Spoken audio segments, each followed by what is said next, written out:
शहरों की भागदौड़ भरी जिंदगी, शोरगुल और तनाव से कोसों दूर आज मैं जा रहा था दुनिया की सबसे खूबसूरत घाटी वैली ऑफ फ्लावर के ट्रैक पर, जिसका मुझे लंबे समय से इंतजार था। 500 से भी अधिक फूलों वनस्पतियों की प्रजातियों से घिरी यह घाटी दिखने में जितनी खूबसूरत लगती है ना, उतना ही रोमांचक और एडवेंचर से भरपूर है यहाँ तक पहुंचने का यह ट्रैक। बद्रीनाथ, पांडुकेश्वर, गोविंद घाट से अनवरत जारी यह यात्रा 9 किलोमीटर के पैदल ट्रैक के बाद आखिरकार घांगरिया घाटी में रात्रि विश्राम के साथ रुक गई। यहाँ तक कि पूरी यात्रा मेरे पिछले वीडियो में आ चुकी है, जिसका लिंक आई बटन और डिस्क्रिप्शन बॉक्स में शेयर कर दिया गया है। आप लिंक पर जाकर देख सकते हैं। गुड मॉर्निंग ऑल, कैसे हैं आप सभी। आज हमारा है डे 3। हम लोग 2 दिन से इसी टेंट में रहे हैं और आज हम लोग जाएंगे फूलों की घाटी। कल हम लोग गए थे हेमकुंड साहिब, तो एक बार ज़रा बाहर का नज़ारा देता क्योंकि कल रात भर यहाँ बारिश थी और अभी भी हल्की बूंदाबांदी हो रही है। और घांगरिया से 4 किलोमीटर का ट्रैक फूलों की घाटी है, द वैली ऑफ फ्लावर। तो देखते हैं कैसा है मौसम बाहर का।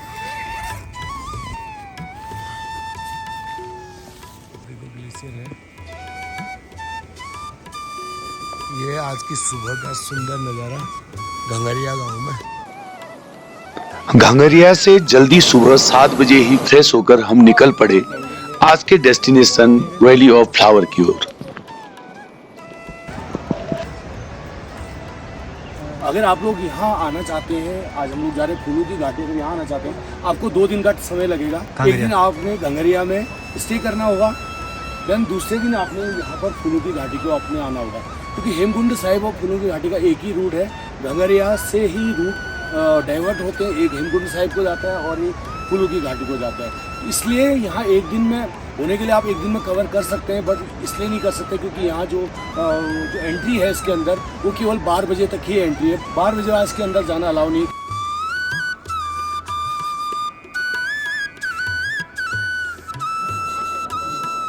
कुछ देर आगे चलने के बाद हमको इस घाटी का प्रवेश द्वार दिखा, जहां पर आपको प्रवेश के लिए निर्धारित शुल्क देना होगा।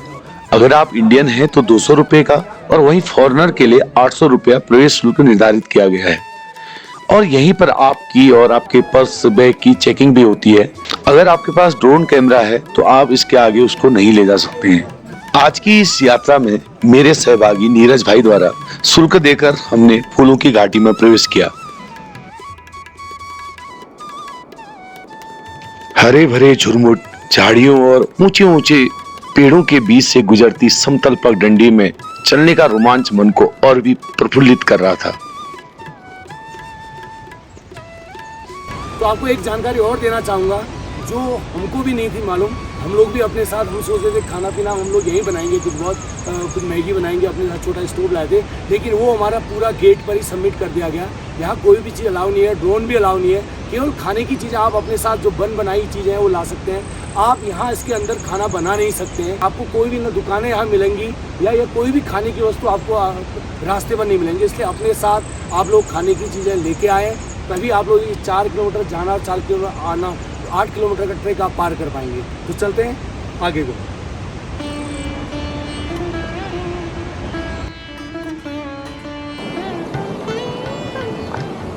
पत्थरों से बने उबड़ खाबड़ रास्ते पर चलते चलते हमको पहला वाटर स्ट्रीम मिल गया, लेकिन रास्ता गायब था, तो यहाँ पर खुद से ही रास्ता बनाना था। लगभग 1 किलोमीटर का रास्ता तय करने के बाद फूलों की घाटी से आ रही पुष्पावती नदी पर बने पुल से हमको आगे को बढ़ना होगा।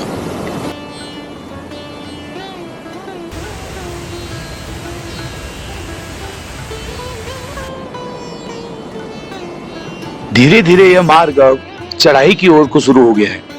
लगभग 1 से 1.5 किलोमीटर अब ऐसा ही रास्ता होने वाला है। आपको ऐसे रास्ते पर बैठने के लिए आपको मिल जाएंगे, तो आप लोग आराम से रुकते रुकते जाइए और थोड़ा बैठिए। तो थोड़ी हम भी रेस्ट करते हैं, उसके बाद आगे बढ़ेंगे।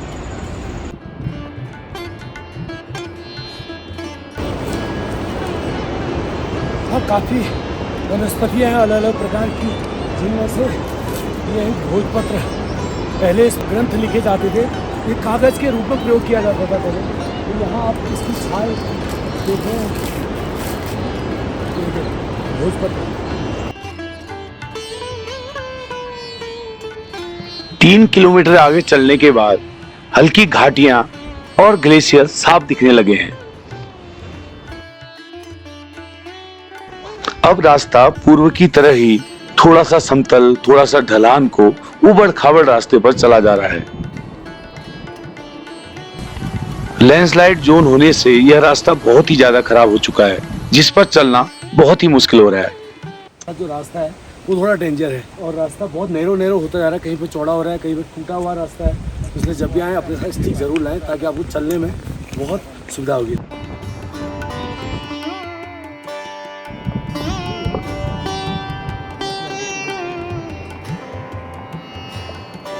चलते चलते एक और वाटर स्ट्रीम मिल गया, जिसको वामन दौड़ बोलते हैं, जिस पर बने लकड़ी और टिन के टेम्परेरी पुल से ही हमको आगे बढ़ना होता है। हम लोग पहुंच गए हैं फूलों की घाटी के बिल्कुल नज़दीक से। आपको यहाँ पर मार्ग दिख रहा है, प्रारंभ फूलों की घाटी। ये पूरा एक उद्यान है, इसको भूदार घाटी भी कहते हैं। पूरा एक भूदार घाटी है और देखिए बहुत सुंदर यहाँ का नज़ारा है। और अगर मैं आगे देखें तो बहुत अच्छा, देखो ग्लेशियर दिख रहा है ऊपर से, हिमालय पर्वत। और यहीं से हमको फूल दिखने शुरू हो गए हैं। देखिए छोटे छोटे अनगिनत कई प्रकार की वनस्पतियाँ यहाँ पर देखने को हमको मिल रही है। अभी आगे को चलते हैं क्योंकि अभी तो फूलों की घाटी शुरू हुआ है। यहाँ से भी एक पूरा 4 किलोमीटर के पूरे एक फैलाव में फूलों की घाटी है।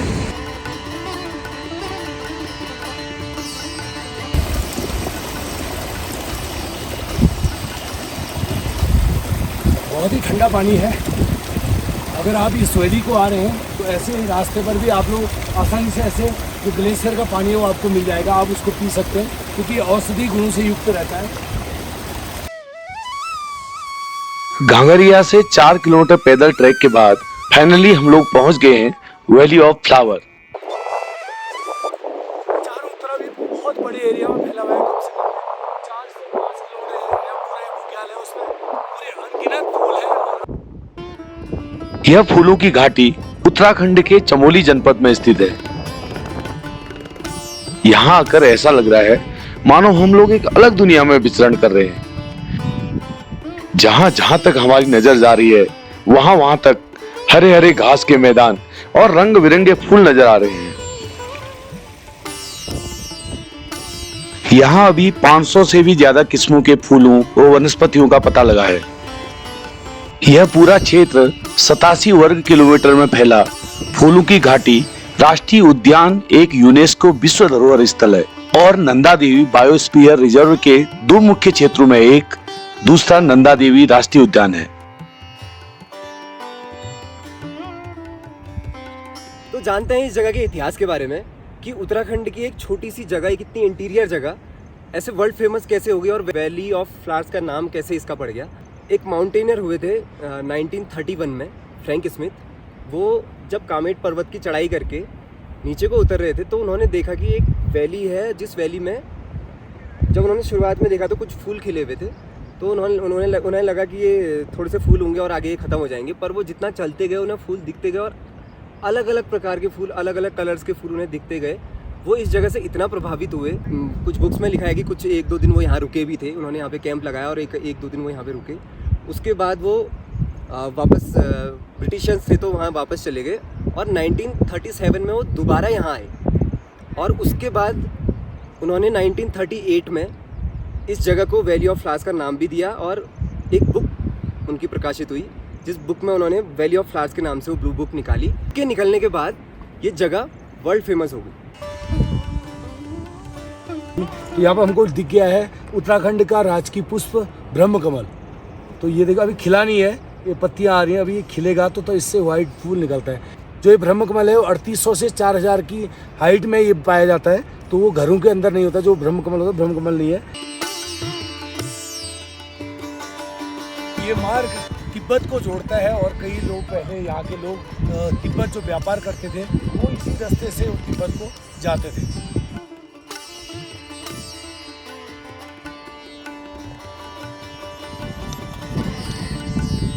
चमोली की इस फूलों की घाटी के इस वीडियो को आप ज़्यादा शेयर कीजिए, लाइक कीजिए, कमेंट्स कीजिए। गिरदा पहाड़ी चैनल को सब्सक्राइब जरूर करें और बेल आइकन जरूर दबाएं ताकि मेरी आने वाली और भी नई वीडियो के नोटिफिकेशन आप जल्दी पहुंचेंगे।